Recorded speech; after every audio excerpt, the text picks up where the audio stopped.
What is up, wrestling fans? Kayfabe Chronicles with your host, JP. Well, 2018 is here, and I have somehow survived the holiday season. And I've also managed to regain my thoughts into somehow making it through this In Your House review.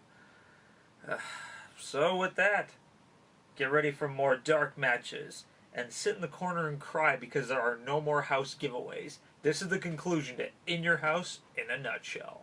As I did in my WrestleMania history video, I'm going to speed through the next few In Your Houses because, let's face it, they're all the same thing.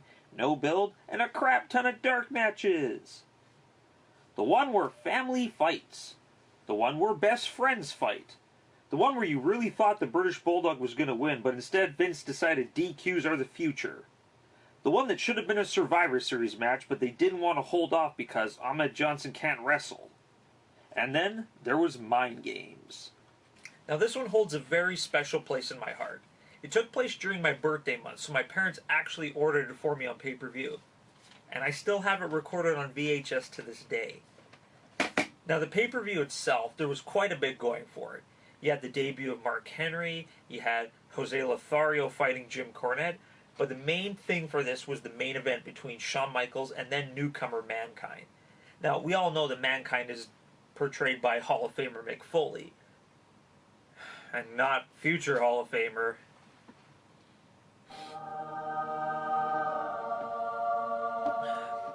But you know what? Just the character Mankind itself back then really gave me the willies. A sadistic guy that lives in kind of a basement, talks about his youth of playing piano, has a pet rat, and his whole face completely mangled up underneath a leather mask. Like, sure, there was a lot of other creepy superstars at the time, like you had Damien Demento and, of course, The Undertaker. But something Mankind had was different than what I saw before.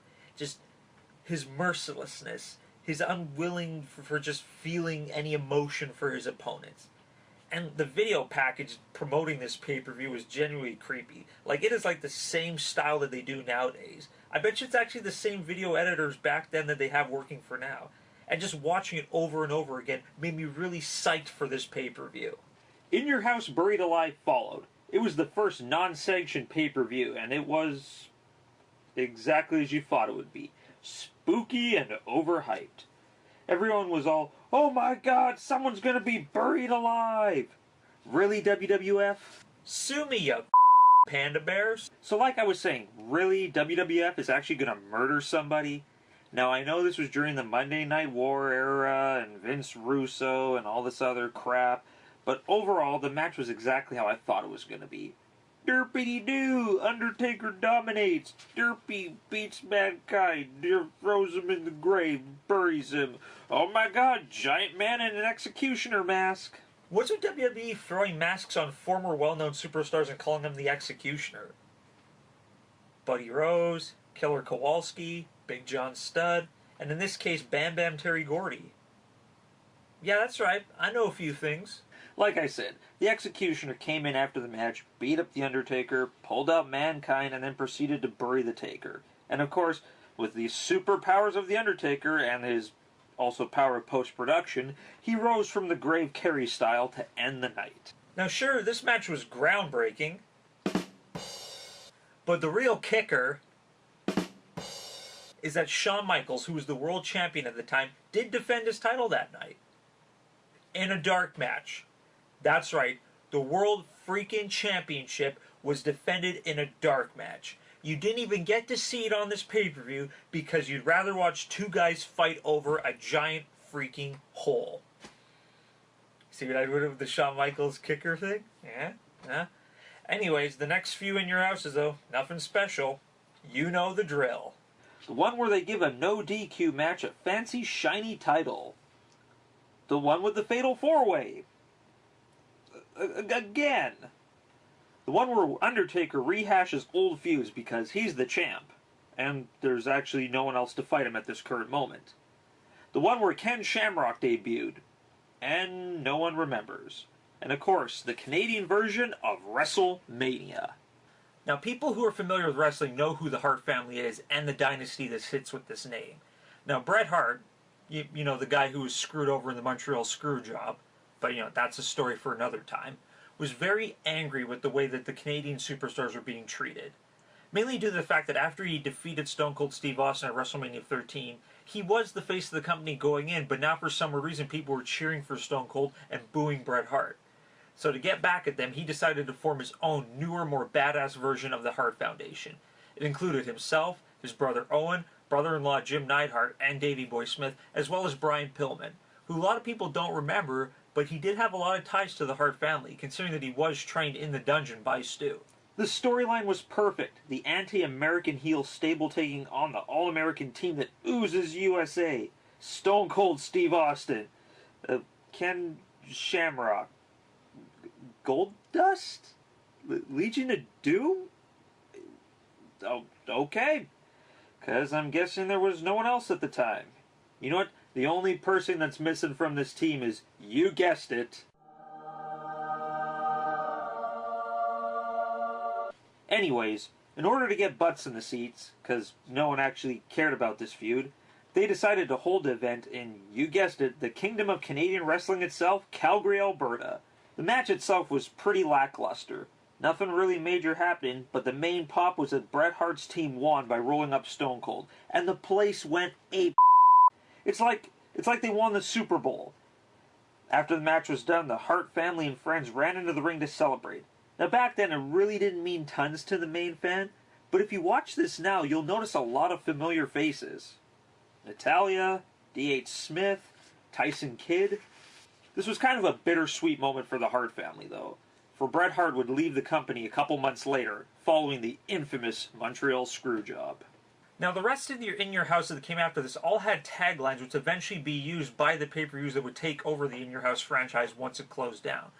Bad Blood, Armageddon, No Mercy, Over the Edge, stuff like that. Now, these followed the same similar formula to the In Your House, only there was a little bit more things that were different. There was more build towards the main events. They focused a little bit more on the back storyline than rather just pushing out the matches as quickly as possible. But the one thing that differentiates these pay-per-views from the In Your House, no more freaking dark matches. And there was much rejoicing. Now, the next group of In Your Houses were nothing to really brag about. You know, there was another Buried Alive match. Dude Love was involved with the main title picture. Stone Cold pushed to get back into the main title picture by feuding with Vince McMahon. But the main match most people will probably remember was Bad Blood. Now, those of you who remember that this match was the first ever Hell in a Cell between The Undertaker and Shawn Michaels. It was something different. It was something deadly. It was hell on earth. Yeah, I went there. Anyways, it was bloody, but the main thing people are going to remember was the debut of Kane. It was amazing. He came down, ripped the cage door off, went in there and decimated The Undertaker.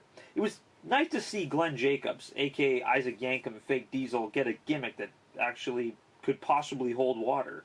The Kane character did have a ton of potential to fail horribly. On paper, it sounds ludicrous.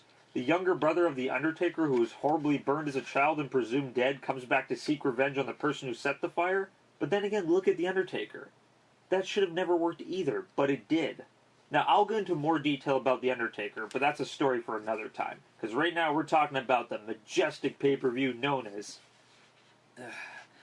In Your House. The final In Your House took place on April 25th, 1999, with the main event of Stone Cold Steve Austin taking on The Rock for the WWF Championship. And there was a special stipulation. If Stone Cold laid his hands on the referee, Shane McMahon, then Stone Cold would lose the championship. Now, this pay-per-view went back to the old formula of In Your House. Tons of matches pumped out as quickly as possible, and of course, the return of the dark match.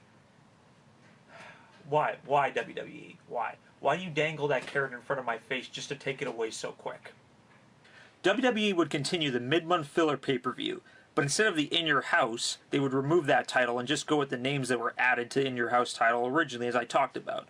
Bad Blood, etc. What started off as an attempt to fill the void in between the big four ended up lasting way too long for its own good. With matches that seemed thrown together, lackluster gimmick main events, and above all, a name that made no sense. Seriously, you can't keep calling the event In Your House when you only gave the house away once. Nowadays, there's way too many wrestling pay-per-views, and this hurts coming from me, considering that I'm a lifelong fan. The biggest issues with the events of today is that they follow the In Your House formula too much. Most of the time there's less than 1 month in between these shows. That doesn't give the writers enough time to develop proper angles or make anything that will keep the audience's attention long enough to even care. A lot of these matches are pieced together in less than a week, and sometimes even that night, because they realize they don't have enough filler to fill a 3-hour time block. By trying to give the fans wrestling outside of the usual time slot of the Big Four, they fail to realize that fans want build, and sometimes that takes months, even a year to do that. The pay-per-view market is so saturated now with these events that most of the time we see the same feud and match 5 or 6 times with no difference or change in the cards at all, and it all comes down to in your house. WWE's want to fill the market every month resulted in a short-lived event that had no build, no hype, and freaking dark matches. Now, sure, the events today are a bit different, but the idea is still the same, and I don't see it getting any better. I do agree that the Big Four isn't enough to go around, but I'm sure WWE could easily trim down the mid-month filler pay-per-view to a healthy, watchable amount, and not have 2 every single month. I know they have it in them, and it isn't too late. But you know what? That's my take of In Your House. It's not as bad as I make it out to be. Like, a lot of the events are still pretty decent, and I do have most of them on VHS. So, you know what? It can't all be that bad. You know, as always, if you like the video, please crush that like button, hit subscribe for more great videos, and follow us on Twitter using those 2 name tags below. Also remember to check out the Facebook page, also listed in the description. This is JP from Kayfabe Chronicles, and you know what? I'm going to watch some Mind Games.